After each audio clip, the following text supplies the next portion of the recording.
The year 1997. I was just a youngster back at school. I had been identifying as a choo-choo train for some time. Not just any choo-choo train. The best choo-choo train ever. And just to note, during that same year, I'd also identified as Robbie Fowler. Turning in there. Oh, terrific goal by Fowler! John Barnes. And even a brief stint as Megatron.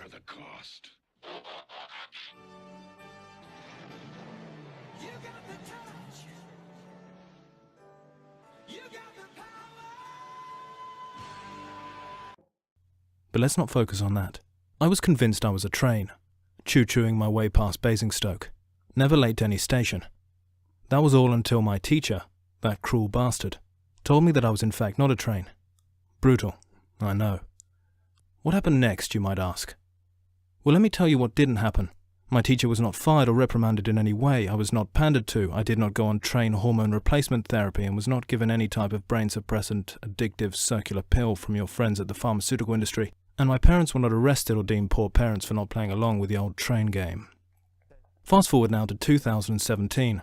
Here we have a teacher who accidentally mistook a child's gender because the child was identifying as a different gender and the teacher had not been informed. The teacher was then suspended, and as you can see in this video, is visibly nervous and scared about the whole incident. It was an easy mistake to make, no problem. I'm sure this gentleman will explain his story, and the opinion prostitutes presenting this god-awful morning television show will support him, put their elitist gender aside, and allow him to explain his side of the story, and simply move on.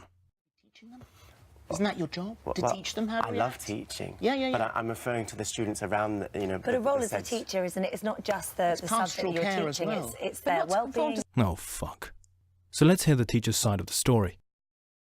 So the particular incident happened following a student coming into my class in June. This student was just passed to me by another teacher, and there was no professional dialogue between myself, the school. But being intuitive, I thought, this particular student wanted to be called a boy, but there was nothing, no professional dialogue, as I'm suggesting. Right. Obviously, I wanted to incorporate this student in the class, welcome her to the class, and get him. Well, of course, this is the issue, isn't it? We don't. A simple misunderstanding. As you can see, the teacher has explained very clearly that he was not informed of this student's choice.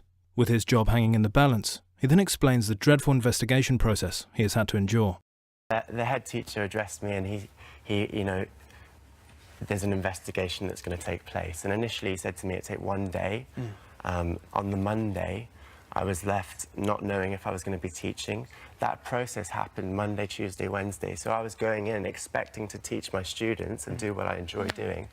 And then on the Wednesday, I found out that there'd be a disciplinary meeting this Wednesday coming up. So, it's been an ordeal, really. Well, the investigation concluded that the misgendering of a pupil and avoidance of using gendered pronouns contravenes the school's code of conduct with regard to demonstrating an awareness of sexual and cultural diversity of students, and the use of insensitive comments towards young people and the use of religious comments in maths lessons demonstrates a failure to comply with school policies. So you've sort of explained a little bit that you didn't want to cause offence and this, that and the other, and you'd rather not use the pronouns, even though What I wish to make very clear here is I have absolutely no problem with any adult wishing to identify as a different gender.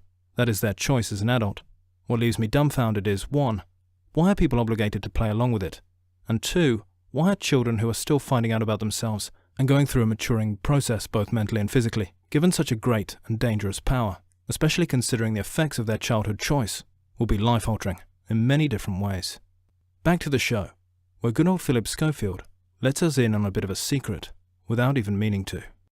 Well, recognising gender fluidity conflicts sharply with your religious beliefs. It's not unreasonable to call someone a girl if they are born a girl. And that, in itself, could lead you straight back into the fire, because that is not the way now that we are led to believe that that's how we should be addressing children. Well, yeah. Led to believe. It is exactly that. We are led to believe this. It does not mean we have to. It does not make it right. But we are being led to believe it. There is a clear agenda at hand. The show's presenters then get desperate and claim that if you don't let children choose their own sex, they will kill themselves, and it will be all your fault. Paddy Maguire, who was born a boy, 3, when she started asking her parents if she could wear a dress, after hearing stories about transgender children being driven to self-harm and suicide, the mother, Lorna, gave her husband an ultimatum. You can support your daughter or you can bury your son. Children do kill themselves. No, we actually see that the suicidality rate of children that actually do go through some kind of transition process is just as high as if they don't. So actually, all the social science reveals that. You're a Christian. And actually also...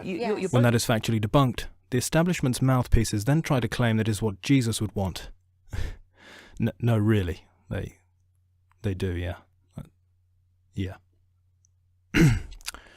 Yep. So, you're both Christians. Mm-hmm. You're both Christians. It doesn't seem very Christian to me for you to be so intransigent. That we're made So male. everybody's failed. Well, Everyone's this was an opportunity for the church to point to the most compassionate and beautiful person that's Haven't they ever done the walked most the best thing earth, that which they is could do Jesus there, which is Christ. take a step Jesus forward Christ. and look around them? We're Jesus gonna Christ. Yes, absolutely. Thanks for that, you guys. I'm sure if Jesus is real, that is exactly what he would want. Hey, Matthew. Yes, Jesus? Rip that penis right out and pop on a pair of heels. It's 2-for-1 ladies' night at Pizza Express, you cheeky minx. Oh, and don't forget your brain-altering pills, and make sure you force everyone to play along and tell them Jesus sent you. What always makes me laugh about these kind of shows is they invite guests on, but if the guest's point of view in any way differs from the establishment's agenda, the presenter's personal opinions that just both happen to be somehow identical, they will not even attempt to debate the guest or have any kind of genuine dialogue. They will just laugh in your face, mock you, and shut you down at every turn. Following on from that, our policies should be influenced by biology and law rather than what I would say is an ideology. But in the past, you would have... maybe extreme, Holly, your reaction. I think so. I mean, I think at some point everybody has to take a step forward and move forward and realise and learn from people. I learn from real people that have sat on this sofa with real issues. We'll get back to the show and back to 2017 and not medieval Britain in just a moment. As you can see, it is a case of agree with us, or you are medieval and wrong, which does come off kind of strange considering he is an unbiased presenter just looking for the truth and to hear people out, supposedly. This incident leaves me with various questions. Why are they pushing a transgender agenda on young, unsuspecting children? Why are we being told that this is the only way? Why are parents now coming close to losing their children for not accepting this agenda? Why are children able to go through body transformation treatment on an opinion that may well change shortly after? Who knows? Who knows?